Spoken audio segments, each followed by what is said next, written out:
अस्सलाम वालेकुम फ्रेंड्स, कैसे हैं आप सब लोग? होपफुली ठीक-ठाक होंगे। मैं भी अल्हम्दुलिल्लाह ठीक-ठाक और ग्रीस से आप सबको बहुत ज़्यादा सलाम मेरी तरफ से। आज मैं बना रही हूँ स्ट्रॉबेरी आइसक्रीम और इसी आइसक्रीम के बेस को इस्तेमाल करते हैं हम चॉकलेट भी बना सकते हैं, मैंगो भी बना सकते हैं, हर किस्म की आइसक्रीम आप घर में बना सकते हैं आप इसी रेसिपी को अगर फ़ॉलो करेंगे। और स्ट्रॉबेरी का पल्प जो मैंने यूज़ किया है तो अपनी पिछली वीडियो में मैं आपको बनाना बता चुकी हूँ और इसके लिए मैंने बिल्कुल सिंपल इंग्रीडिएंट लिए हैं। सबसे पहले मैंने ली थी क्रीम।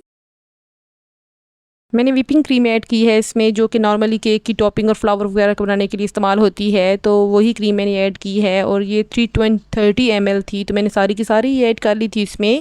एक क्रीम नॉर्मल भी आती है, आपने वो क्रीम बिल्कुल भी इस्तेमाल नहीं करनी है, बल्कि व्हिपिंग क्रीम ही इस्तेमाल करनी है इस रेसिपी में, तो इससे आइस क्रिस्टल बिल्कुल भी नहीं बनेगी और बहुत ही अच्छी तरीके से आइसक्रीम बन जाएगी बिल्कुल मार्केट की तरह। और आप ऊपर देख भी सकते हैं कि उन्होंने व्हिपिंग क्रीम की शेप की ऊपर डाली भी हुई है, तो इस तरह की क्रीम आपने लेनी है।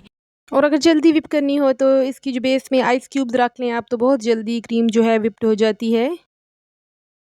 मैं जो क्रीम यूज़ कर रही थी वो प्लेन क्रीम थी, उसमें बिल्कुल भी स्वीटनेस नहीं थी, तो मैं इस हिसाब से इसमें कंडेंस मिल्क का पूरा टिन ही ऐड करूँगी। अगर आपकी क्रीम स्वीट है तो आप कंडेंस मिल्क हाफ़ क्वांटिटी में भी यूज़ कर सकते हैं। आप इस रेशो के हिसाब से हाफ़ कप कंडेंस मिल्क इसमें ऐड कर सकते हैं। बस इस बात का ख्याल रखिए कि क्रीम जो है अच्छे से व्हिप्ड हो जाए।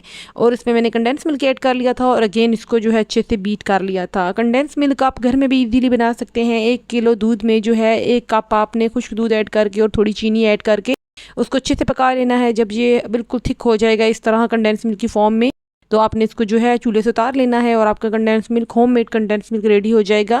अगर इस स्टेज पे आप इसमें वनीला एसेंस ऐड कर लें और इसको फ्रीज़ कर दें तो आपकी वनीला आइसक्रीम रेडी हो जाएगी। लेकिन मैं इसमें जो है स्ट्रॉबेरी का पल्प ऐड कर रही थी, तो मैं स्ट्रॉबेरी आइसक्रीम बना रही थी, तो मैंने जो है इसमें फ्रेश स्ट्रॉबेरी पल्प ऐड किया था। यहाँ पे जो है स्ट्रॉबेरीज़ अभी अवेलेबल हैं और ईज़िली हमें मिल जाती हैं, तो मैंने इसीलिए स्ट्रॉबेरीज़ ऐड की थी। आप अपने जो वेदर के हिसाब से, अपने मौसम के हिसाब से कोई भी फल ऐड कर सकते हैं या प्लेन भी रख सकते हैं और मैंगोज़ भी ऐड कर सकते हैं इसमें। मैंगोज़ से इसका टेस्ट बहुत ज़्यादा मज़े का आता है। तो इस स्टेज पे मैंने जो है स्ट्रॉबेरीज़ को जस्ट जो है ग्राइंड करके रखा हुआ था, तो इसमें जो है 1 कप मैंने स्ट्रॉबेरी का पल्प ऐड किया था। और यहाँ तक हमारी आइसक्रीम की बेस रेडी हो जाती है और इससे अगला स्टेप होता है हमारा फ्लेवर चूज़ करने का कि हम कौन सी आइसक्रीम बनाना चाह रहे हैं। और मैं स्ट्रॉबेरी आइसक्रीम बना रही थी, तो मैंने स्ट्रॉबेरी पल्प ऐड किया था। और अगर आप मैंगो बनाना चाह रहे हैं तो मैंगो पल्प ऐड करेंगे।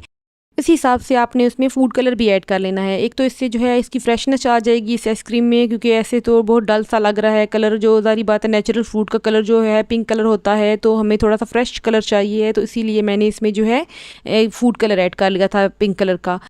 और आने वाली वीडियोज़ में मैं आपके साथ जो है इसी बेस के साथ 5 या 6 किस्म की आइसक्रीम्स बनाना बताऊँगी, इसीलिए चैनल को सब्सक्राइब कर लीजिए, वीडियो को लाइक कीजिए। और इस स्टेज पे आपने बिल्कुल भी बीटर यूज़ नहीं करना है, बल्कि स्पैचुला से ही मिक्स करते जाना है इसको अच्छे से। और सारी चीज़ें अगर आपके पास मौजूद हैं, सारी क्या सिर्फ कंडेंस मिल्क और क्रीम ही चाहिए है, तो आपका तकरीबन 10 मिनट लगेंगे इसको बनाने में और आप इसको बना के फ्रीज़ कर सकते हैं।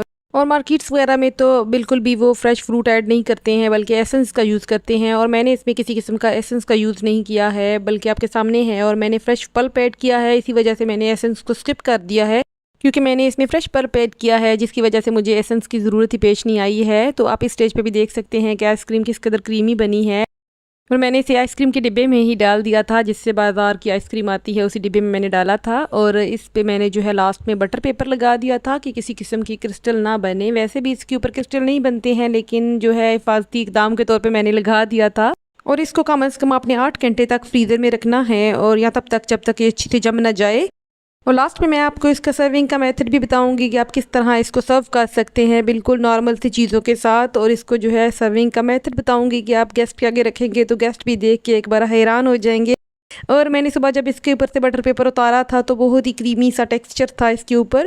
और थोड़ी सी मिस्टेक जो हम कर जाते हैं, वो स्कूप को जो है डायरेक्ट हम इस आइसक्रीम में डाल देते हैं, इसलिए पहले स्कूप को जो है थोड़ा गर्म पानी में रख लें, तो स्कूप आउट करने में बहुत ज़्यादा इजी हो जाती है। और आइसक्रीम के टेक्सचर आप चेक कर सकते हैं किस कदर क्रीमी आइसक्रीम जो है जमी थी, और इतना प्यारा सा टेक्सचर आ गया था आइसक्रीम का। और कलर देखिए कितना खूबसूरत आया था, पिंक कलर।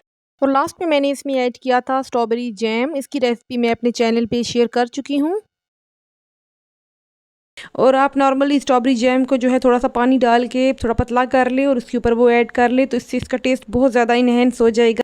और लास्ट में मैंने इसके ऊपर थोड़े से बिस्किट रख दिए थे, जिससे ये वीआईपी टाइप की जो है 5 स्टार स्टाइल की जो है सर्विंग रेडी हो गई थी। और बहुत ही मज़े की आइसक्रीम बनी थी। एक दफ़ा बनाइएगा और मुझे कमेंट करके बताइएगा कि आपकी आइसक्रीम कैसी बनी। और वैसे भी जितनी मेहनत हम चीज़ को बनाने पे करते हैं, इससे आधी मेहनत उसको डेकोरेट करने में करें तो हमारी चीज़ का जो है रंग रूप ही बदल जाता है। और 2 बिस्किट लगाने से और जैम लगाने से हमारी डिश ही चेंज हो गई है। इंशाल्लाह नेक्स्ट वीडियो में मुलाकात होगी। अपना बहुत सा ख्याल रखिएगा। तब तक के लिए खुदा हाफिज़।